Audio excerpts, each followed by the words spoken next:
128, texto da palavra de Deus que quer ministrar aos nossos corações nesta noite, Salmo de número 128.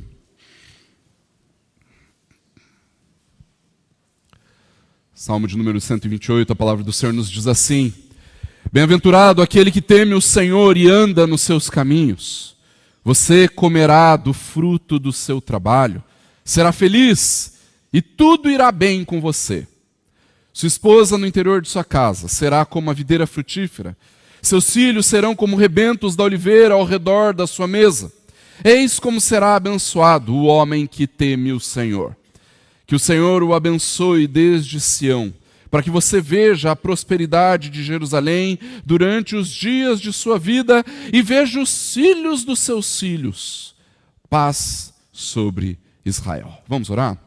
Senhor Deus, nós te louvamos pela tua palavra e pedimos, ó Pai, para que o Senhor ministre aos nossos corações e que nós sejamos verdadeiramente edificados pelo Senhor, pelo mover do teu Espírito em nós e pela tua palavra exposta, pregada aqui nesta noite. Que nós sejamos transformados, que o nosso coração seja encorajado pela palavra do Senhor e que em todo tempo, Deus, nós aprendamos através da tua palavra a confiarmos no Senhor que nos sustenta. Opera, Deus, com graça. Trata os nossos corações. É o que nós te pedimos em nome e para a glória do Senhor Jesus. Amém. Você já imaginou se tudo o que você fizesse desse absolutamente certo? Existe um mito da antiguidade que um rei chamado Midas, extremamente ganancioso, pediu aos deuses um dom de transformar em ouro tudo que ele tocasse. Evidentemente, o rei Midas logo percebeu que esse seu dom, na verdade, era uma maldição. Porque ele não podia se alimentar mais, nem beber, nem desfrutar de toda aquela riqueza. Até mesmo a sua filha foi transformada em ouro. Hoje em dia, quando alguém consegue ter sucesso em tudo que faz, ou então que é extremamente próspero, nós dizemos que essa pessoa tem o toque de Midas. Ele é capaz de transformar tudo que toca, que mexe, todos os seus projetos, os seus sonhos, em ouro. No entanto, queridos, é evidente que isso é impossível, não é verdade? Se você já viveu um pouquinho, você sabe que é irreal ser absolutamente bem-sucedido em tudo o que você faz, não é verdade? Mas e se o nosso conceito de sucesso fosse diferente? De fato, quando nós avaliamos o que é sucesso, certamente nós poderíamos chegar à conclusão de que nós talvez não sejamos bem-sucedidos em ou não sejamos bem-sucedidos em muitas coisas do que fazemos, talvez em algumas poucas coisas. Mas e se nós tivéssemos um conceito diferente do que é ser bem-sucedido?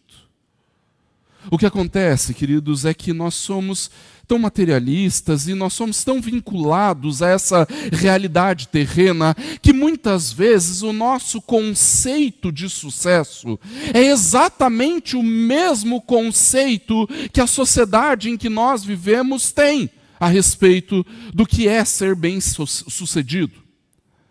Consumir coisas, comprar bens, adquirir propriedades. Cada uma dessas coisas, irmãos, não é necessariamente o conceito que nós temos de sucesso.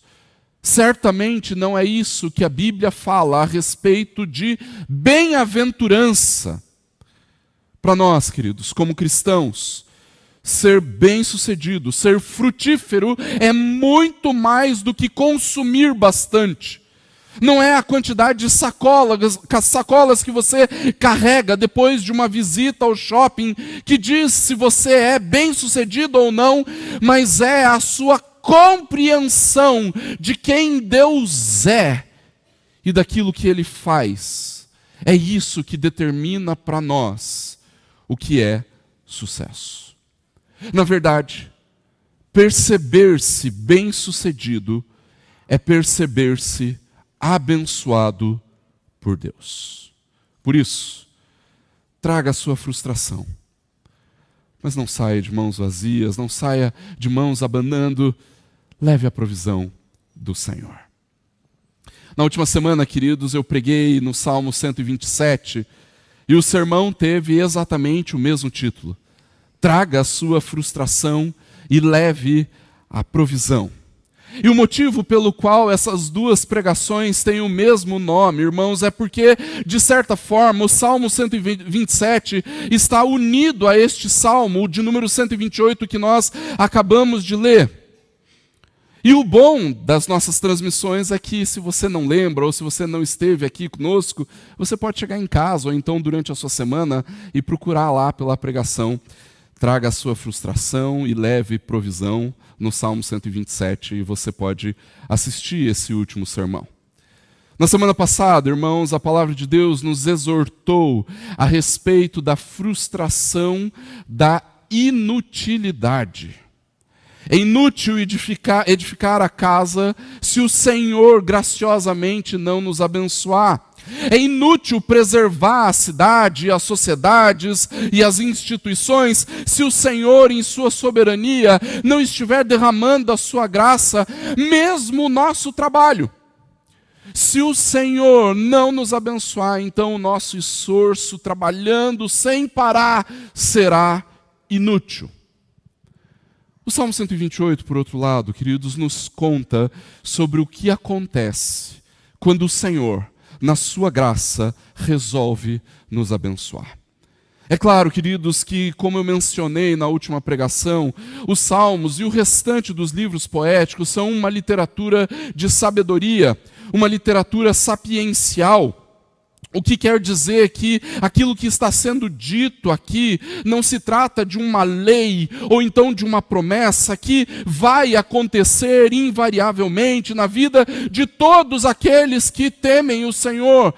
Diferente disso, a literatura de sabedoria expressa o resultado da observação de um homem a respeito da realidade, a respeito de como Deus age, a respeito de quem Deus é.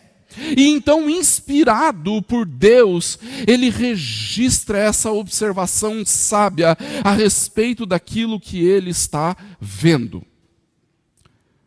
Isso quer dizer que quando nós olhamos para um salmo, irmãos, nós não estamos olhando para algo que invariavelmente vai acontecer, mas algo que geralmente acontece. E aí você pode se perguntar assim, mas pastor, e se essas coisas não acontecem na minha vida? É porque eu não sou temente a Deus? É porque eu não tenho andado em obediência ao Senhor? A minha resposta, pode ser. Mas também é provável que se essas coisas não acontecem na sua vida, o Senhor queira que você continue a manter a sua esperança nele e não nas coisas dessa vida. É provável que Deus, como Pai amoroso, queira que todos nós continuemos a clamar pela sua intervenção gloriosa nas nossas vidas. É por isso, irmãos, que se você tem passado por um tempo difícil na sua vida, um tempo em que você anda extremamente frustrado com as coisas à sua volta, você precisa sim rever o seu temor ao Senhor, você precisa sim rever a sua obediência a Deus, mas sobretudo você deve continuar clamando ao Senhor, depositando nele a sua esperança e ansiando pelas coisas celestiais, mais do que pelas coisas deste mundo. E é exatamente por isso que esse salmo está aqui, irmãos. Para que nós possamos aprender que o Senhor nos abençoa com a sua provisão constantemente. Nós mantemos a nossa esperança nele porque nós sabemos que o Senhor nos abençoa. No entanto, queridos, esse salmo também quer nos mostrar que a nossa ideia a respeito de sucesso, a respeito de bênção, a respeito de provisão, está completamente equivocada. E isso acontece porque normalmente nós temos a tendência de imaginar o sucesso, a bênção, o ser abençoado, a provisão, como sinônimo da quantidade de bens que nós temos a capacidade de consumir. Para nós, ser abençoado é poder ir no shopping e sair carregado de sacolas. Sucesso para nós é ter um carrão. Ser abençoado é ter bens, propriedades, tudo do bom e do melhor. Mas isso não é sucesso, de acordo com aquilo que a Bíblia fala. Não é isso que nós, discípulos de Cristo, servos de Deus, podemos considerar como uma vida bem-sucedida. Ter uma vida próspera, frutífera, para nós, queridos, não é ser rei Midas. Experimentar da provisão e da bênção de Deus, queridos, não está vinculado ao consumo. Para nós, o conceito de provisão, de bênção, de bem-aventurança está relacionado com a satisfação que temos no Senhor, o nosso provedor. Ter sucesso para nós, irmãos, é desfrutar do Senhor e desfrutar das coisas que Ele tem nos dado.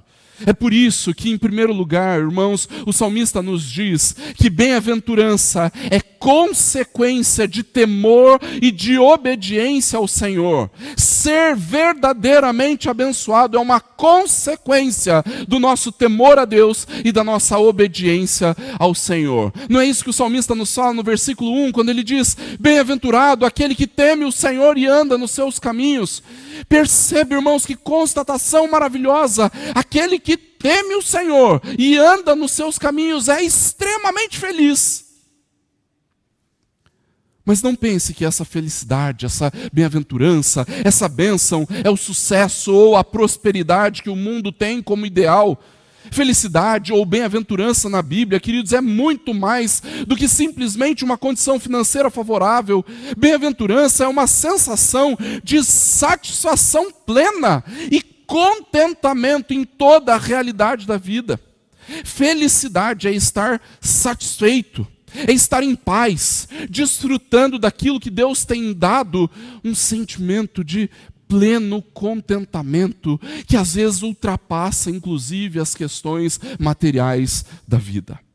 Ou seja, irmãos, nós provamos de verdadeira bênção, nós provamos de bem-aventurança quando nós andamos no temor do Senhor, quando nós andamos em obediência aos seus caminhos, à sua lei. É curioso, irmãos, que muitas vezes nós associamos a piedade com uma cara mais fechada, com alguém sisudo. Ser piedoso, às vezes, nós associamos com alguém que até parece meio desgostoso com a vida, com aquela cara de sofrimento, né, de martírio, que aparentemente não tem assim uma vida prazerosa. Em alguns momentos nós vemos essas coisas assim, e nós falamos assim: gente, se ter temor do Senhor, ter piedade, é viver essa vida desgraçada que essa pessoa está vivendo, eu não quero isso para mim, de tão infeliz que é esse sujeito. Em alguns momentos, irmãos, nós vemos o temor do Senhor e a obediência à sua lei como se fosse uma espécie de lamento. Não é fácil servir ao Senhor. Nós temos que renunciar a isso, nós temos que renunciar àquilo, fazer assim, deixar de fazer assado. Como se essas coisas fossem ruins. Como se nós estivéssemos lamentando. E quando nós olhamos para a beleza, para a bem-aventurança, para a felicidade e para a alegria plena que nós encontramos em quem Deus é, então, irmãos, nós concordamos com o que o Salmo diz: andar nos caminhos do Senhor, temer o Senhor, é motivo de felicidade para nós, de bem-aventurança, é onde nós encontramos o nosso maior prazer, o nosso deleite, no Senhor, em quem Ele é. E tudo isso por sermos do Senhor, por pertencermos a Ele. No entanto, esse primeiro versículo nos mostra que a verdadeira piedade não é algo pesaroso, irmãos, não é algo penoso. A verdadeira piedade é motivo de bem-aventurança, de alegria, de um verdadeiro êxtase interior, em contentamento, satisfação e paz. O temor do Senhor e a obediência à lei de Deus, queridos, é motivo para nós nos alegrarmos e não para lamentarmos. Mas isso não é tudo. Perceba o contraste com o Salmo 127. Enquanto no Salmo 127 o salmista fala que sem considerar o Senhor, trabalhar sem considerar o Senhor gera frustração, é inútil, é em vão. Quando nós vivemos em temor ao Senhor e quando nós andamos nos seus caminhos, então nós somos abençoados, bem-aventurados.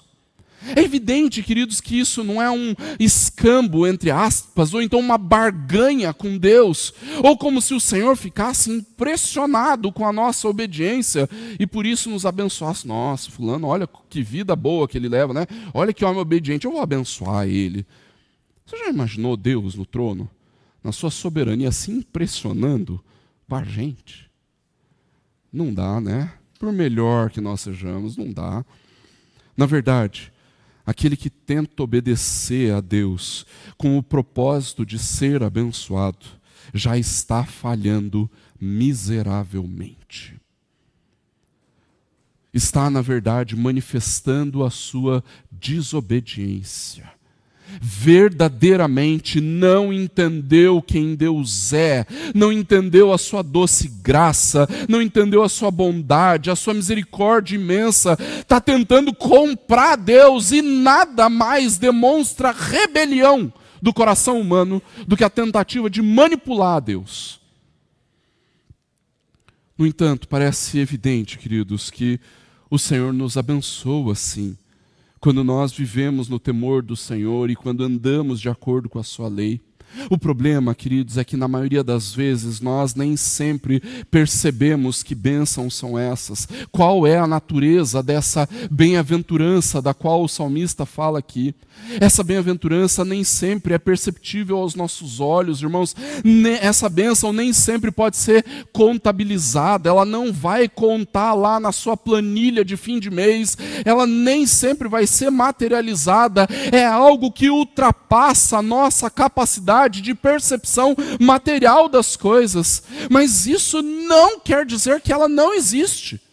Ela é real, ao contrário, ela é muito real, e por causa disso, essa bem-aventurança, esse ser abençoado, é determinante, inclusive, na forma como nós enxergamos as outras coisas com as quais o Senhor nos abençoa. É por isso, queridos, que em segundo lugar esse salmo nos ensina sobre a natureza da bênção do Senhor. O salmista continua dizendo assim nos versículos 2 a 4, você comerá do fruto do seu trabalho, será feliz e tudo irá bem com você. A sua esposa no interior da sua casa será como uma videira frutífera, os seus filhos serão como rebentos da oliveira ao redor da sua mesa. Eis como será abençoado o homem que teme o Senhor. Queridos, quando nós lemos a narrativa da queda, lá em Gênesis capítulo 3, em especial nos versículos 17 a 19, nós vamos encontrar lá o juízo de Deus a Adão e com ele a toda a humanidade por causa da desobediência, por causa do pecado. O Senhor diz claramente a Adão, não vai ser fácil obter o seu sustento. Você terá que trabalhar arduamente para se alimentar e para alimentar a sua família. Vai ser com o suor do seu rosto que você vai comer o pão. Ou seja, o que o Senhor está dizendo a Adão e com ele a todos nós é que o trabalho vai ser sim cansativo. Muitas vezes o trabalho vai ser exaustivo e não poucas vezes vai causar até o nosso sofrimento. E perceba, aquilo que o salmista nos diz no salmo anterior, no salmo 127, é que o trabalho, em muitas circunstâncias, nos causaria frustração. Enquanto aquele que não considera o Senhor come o pão da dor, o pão que penosamente granjeaste, o pão que conseguiram com tanto esforço, aquele que teme o Senhor come do fruto do seu trabalho. Quando nós olhamos para esses dois versículos, irmãos, nós percebemos a graça do Senhor sobre pessoas que não merecem a sua bondade. O texto nos mostra que o Senhor, por causa da sua misericórdia, em muitas situações acaba por aliviar os efeitos da queda na vida daqueles que temem o Senhor e andam nos seus caminhos. E é a partir dessa realidade, irmãos, que nós começamos a entender a natureza dessa bênção, a natureza dessa bem-aventurança da qual o salmista fala, uma plenitude de contentamento em quem o Senhor e naquilo que em quem é o Senhor e naquilo que o Senhor nos concede. Como eu disse antes, às vezes, por causa da nossa mente extremamente materialista, dominada pelo materialismo, nós acabamos pensando que as bênçãos aqui são contabilizadas, elas são demonstradas pelo nosso poder de consumo. No entanto, o salmista lá no Salmo 127 já nos demonstrou que uma das formas como a frustração se manifesta na nossa vida é a falta de contentamento. Quando o Senhor nos abençoa, queridos, nós passamos a considerá-lo como a nossa maior alegria. A nossa satisfação e alegria está no Senhor e naquilo que Ele graciosamente tem nos dado. As nossas bênçãos não são medidas pelos bens que nós podemos consumir. Perceber-se abençoado não quer dizer que você pode comprar tudo o que você quiser. Perceber-se abençoado é estar plenamente, absolutamente satisfeito com aquilo que o Senhor nos dá. Nós somos verdadeiramente abençoados, queridos, quando o nosso trabalho é produtivo, quando nós temos a graça de sermos sustentados pelo Senhor através do nosso trabalho. Nós somos verdadeiramente abençoados quando nós olhamos ao nosso redor e temos uma família para cuidarmos, para alimentarmos e nos relacionarmos. E é justamente por causa disso, queridos, porque nós estamos satisfeitos com o Senhor e com aquilo que Ele nos dá, que nós descobrimos que a verdadeira bênção está na moderação e não na quantidade de itens que nós podemos consumir. Consumo só gera boleto. E eu tenho certeza que você odeia boletos com todas as suas forças. A verdadeira bênção, queridos, está em contemplar a beleza da nossa família. A verdadeira bênção, queridos, está em perceber o fato de que o Senhor tem nos sustentado, mesmo em meio a muitas dificuldades. Isso quer dizer que o nosso trabalho, porque nós andamos com o Senhor, é menos sofrível, ou então que nós podemos nos esforçar menos ao trabalharmos? É evidente que não. Mas o Senhor, na sua bondade, pode sim aliviar esse sofrimento. O Senhor, na sua graça, pode sim aliviar essa frustração do trabalho na vida dos seus servos. Isso quer dizer, queridos, que o Senhor sempre faz isso, que o Senhor sempre torna o nosso trabalho fácil? Com certeza não.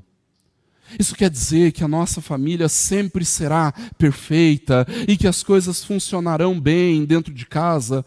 É claro que não. Isso quer dizer que os crentes sempre terão muitos filhos?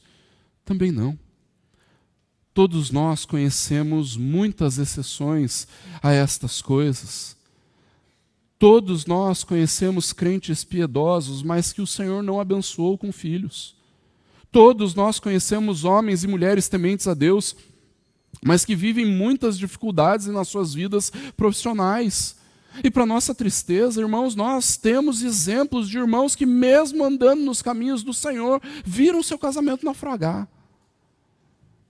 No entanto, o que nós não podemos negar é que esse salmo nos mostra a disposição bondosa de Deus, uma disposição graciosa do Senhor em nos abençoar. E ainda que pareça óbvio, em terceiro lugar, nós precisamos nos lembrar constantemente que o Senhor é o abençoador. O Salmo continua nos dizendo, no início do versículo 5, que o Senhor o abençoe. É inegável, irmãos, que a Bíblia nos fala sobre bênçãos e prosperidade daqueles ou àqueles que vivem em obediência ao Senhor. No entanto, você já parou para pensar que nós, nem de longe, merecemos aquilo que Deus tem nos dado? Percebe, irmãos, como pecadores que somos e experimentando as consequências da queda, nós não merecemos que o Senhor nos abençoe. Se as bênçãos são prometidas àqueles que são justos, àqueles que temem o Senhor, àqueles que andam nos caminhos do Senhor, então, irmãos, nós logo chegaremos à conclusão de que nós não merecemos essas bênçãos. Ao contrário, o que nós merecemos são os cardos e abrolhos, os espinhos e as ervas daninhas do juízo de Deus que vemos lá em Gênesis. Tudo o que nós merecemos é infelicidade, maldição, terror, frustração, fome, peste e morte. Nenhum de nós escaparia dessa realidade. No entanto, mais uma vez nós podemos observar a graça do Senhor, porque todas as bênçãos são derramadas nas nossas vidas, não porque nós mesmos somos justos, mas porque a nossa vida está naquele que é justo. O justo. Nós estamos unidos pela fé àquele que cumpriu toda a justiça em obediência a Deus, ao Senhor Jesus. A verdade, queridos, é que o motivo pelo qual nós somos abençoados com bênçãos que nós nem merecemos é porque a perfeita obediência de Cristo está sobre as nossas vidas, e isso só é verdade por causa do Evangelho, irmãos. Ao cumprir toda a lei em obediência a Deus, Jesus deu a sua vida para pagar o preço da nossa irreverência, para pagar o preço da nossa falta de temor, para pagar o preço da nossa desobediência a Deus. E no momento em que o Senhor graciosamente nos concede a fé em Cristo, irmãos, nós passamos a viver unidos espiritualmente a Cristo, e as bênçãos que o Senhor Jesus conquistou na cruz, pelos seus próprios méritos, agora também são nossas por causa da fé. Irmãos, nós não somos os justos que merecem essas bênçãos, mas porque nós estamos unidos pela fé àquele que é justo. Então o Senhor graciosamente nos concede destas bênçãos para nossa alegria e contentamento e deleite nele. Nós não recebemos essas coisas porque merecemos. Nós não recebemos essas coisas porque o nosso temor é exemplar, ou porque a nossa obediência à lei do Senhor é perfeita.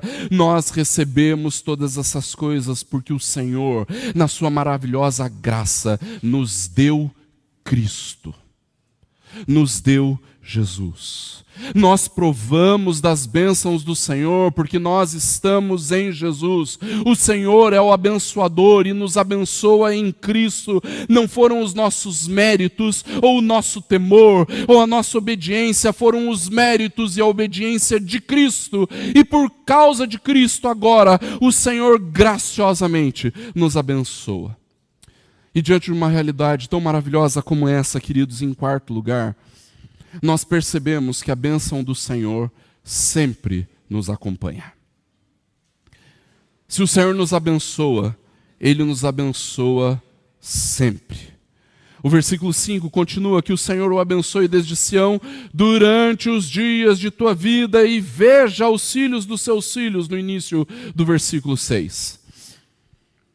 Eu tenho dito, irmãos, que esses cânticos de peregrinação ou salmos de romagem, que eram estes hinos entoados no trajeto dos peregrinos que saíam das suas cidades para celebrar e cultuar o Senhor em Jerusalém. E essa era uma caminhada que levava alguns dias e, em alguns casos, até semanas. Você já imaginou você caminhando com a sua família, com seus filhos, em terrenos difíceis, enfrentando locais de difícil acesso, animais selvagens, ladrões, salteadores, sujeitos às intempéries do tempo? Queridos, todos esses perigos caminhavam lado a lado com estes peregrinos que se dirigiam a Jerusalém para adorar. E mais do que isso, após aqueles dias de celebrações em Jerusalém, que duravam alguns dias, talvez até uma semana, esses peregrinos retornavam para os seus lares. Diante disso, queridos, saber que o Senhor os abençoava desde Sião era um grande consolo. Eles pensavam assim: mesmo que nós não estejamos em Jerusalém, no templo, ainda assim nós podemos ter certeza que a bênção do Senhor nos acompanha. E isso porque o próprio Deus nos acompanha.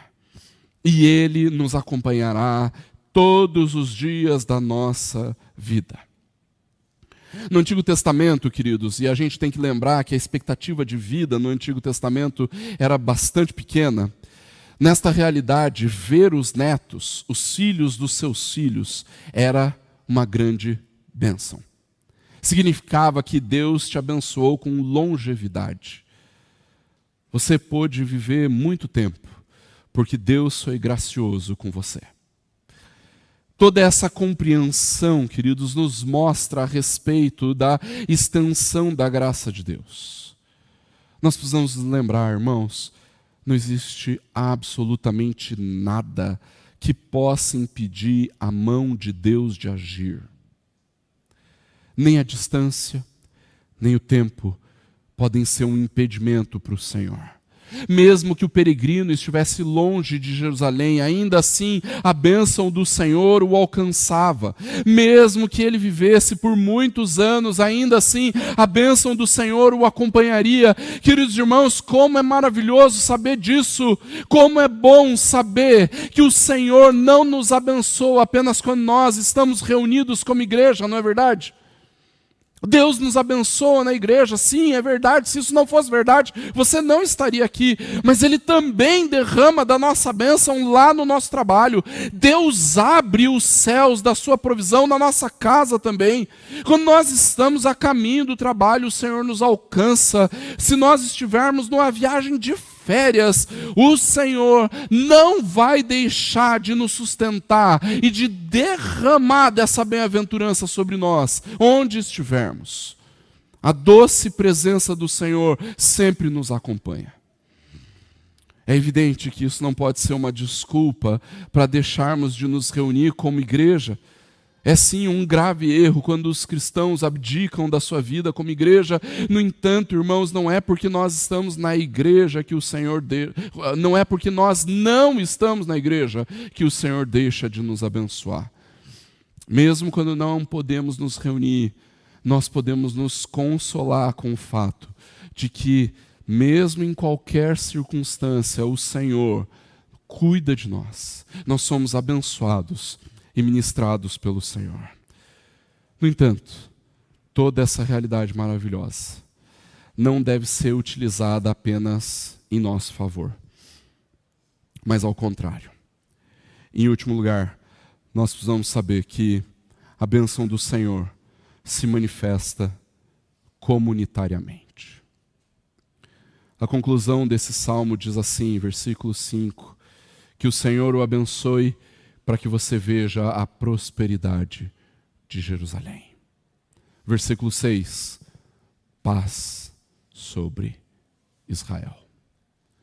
Quando nós, queridos, manifestamos o desejo de sermos abençoados pelo Senhor, normalmente nós estamos pensando somente em nós. Ou então, no máximo, na nossa família, ou em um ou outro parente e amigo que passa por dificuldades. No entanto, esse salmo também aponta para a realidade de que nós devemos pensar que as bênçãos que são derramadas sobre as nossas vidas também devem se estender sobre a nossa vida comunitária. E a compreensão disso é, de certa maneira, queridos, bastante lógica. Uma vez que cada um de nós, individualmente, que temos vivido no temor do Senhor, em obediência à sua lei, unidos a Cristo pela fé, então todos nós, como povo do Senhor, seremos abençoados. Isso acontece, queridos, porque uma vez que eu estou construindo a minha vida debaixo do temor do Senhor, em obediência a Ele, toda a minha família está sendo estabelecida de uma maneira piedosa, mas eu não estou fazendo isso sozinho. Vocês também estão. Vocês, meus irmãos e irmãs, estão fazendo isso também.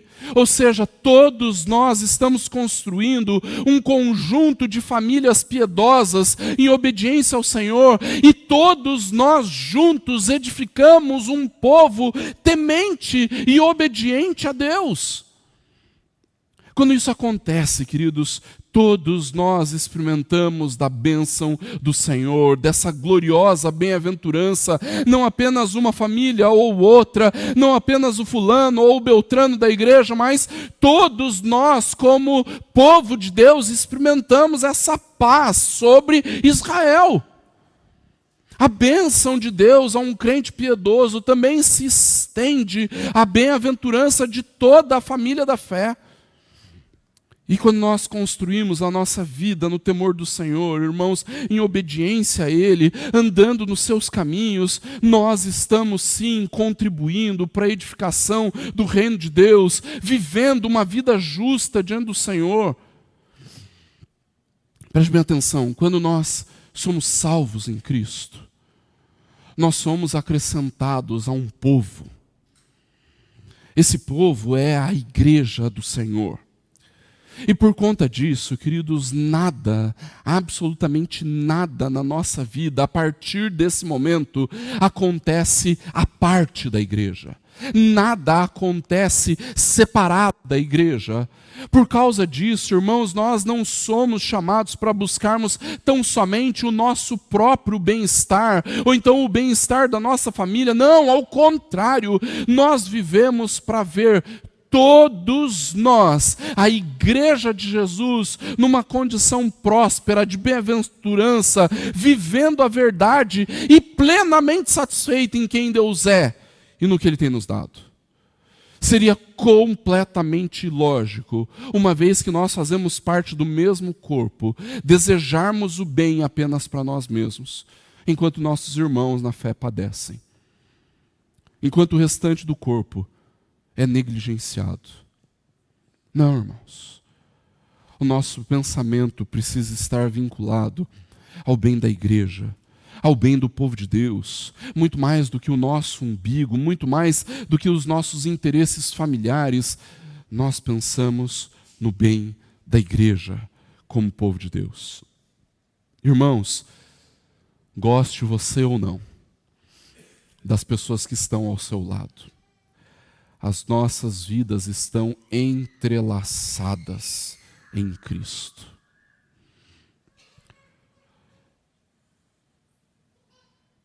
E quando de forma egoísta nós pensamos apenas na nossa realidade pessoal, ou no máximo na nossa realidade familiar, queridos, nós estamos nos esquecendo do Senhor que nos abençoa como povo, do Senhor que nos abençoa comunitariamente. Concluindo, queridos, a nossa vida é assim, cheia de frustrações. Nós vivemos a dor, o luto, as dificuldades. No entanto, queridos, quando nós vivemos o temor do Senhor, andando nos seus caminhos, em obediência à sua lei. Então, queridos, unidos a Cristo pela fé, nós provamos da bênção do Senhor, nós experimentamos da provisão que o Senhor derrama sobre as nossas vidas. Eu repito, isso não quer dizer que seremos o rei Midas daqui para frente. Que absolutamente tudo vai ser abundante e bem-sucedido e cheio de vitórias na sua vida. Eu te garanto, não porque eu estou rogando uma maldição ou uma praga, mas apenas por constatar a verdade. Nem sempre as coisas vão sair do jeito como nós queremos. Nem sempre as coisas darão absolutamente certo para nós. No entanto, queridos, nós podemos viver convictos de que o Senhor tem derramado grandes bênçãos em nossas vidas e que é a sua gloriosa presença que nos abençoa. Quando nós temos consciência dessa presença gloriosa, de que Ele é o provedor, Ele é o abençoador e que Ele está o tempo todo conosco, então, queridos, dessa forma, nós viveremos alegres, satisfeitos, contentes, abençoados, bem-aventurados no Senhor. Por isso, traga sua frustração, mas leve a provisão do Senhor. E que assim o Senhor nos abençoe. Feche seus olhos, abaixe sua cabeça, nós vamos orar. E logo em seguida, queridos, nós já partimos para a ministração da ceia do Senhor. Deus, em nome de Jesus, Pai, nós te louvamos pela tua bondosa graça sobre nós. Adoramos o Senhor porque o tempo todo nós experimentamos da tua provisão, graça e bondade. E mesmo que essa provisão venha em intensas lutas, em muitas dores, ainda assim nós vemos a tua gloriosa presença nos abençoando dia após dia. Deus, nós não estamos satisfeitos porque o Senhor tem nos dado coisas. Nós estamos satisfeitos por causa de quem o Senhor é e porque o Senhor tem nos dado de si mesmo para nos abençoar. Que maravilhosa verdade saber que o Senhor, o Deus das nossas vidas, aquele que nos ama, se faz presente em meio ao seu povo. E mais do que isso, resolve prover-nos graciosamente. Louvado seja o teu nome, exaltado é o Senhor. Deus, em nome de Jesus, nós clamamos para que o Senhor, na tua graça, venha a visitar cada um dos meus irmãos e irmãs que hoje chegaram aqui tomados pela frustração, tomados, Deus, pela insatisfação, pela falta de contentamento, pela falta de alegria, mas que o Senhor, na tua bondade, os visite e que cada um destes meus irmãos e irmãs possa experimentar graciosamente da tua presença e assim viver abençoado, bem-aventurado por causa do Senhor e de quem o Senhor é. Fala conosco, opera nas nossas vidas. É o que nós te pedimos em nome e para a glória do Senhor Jesus.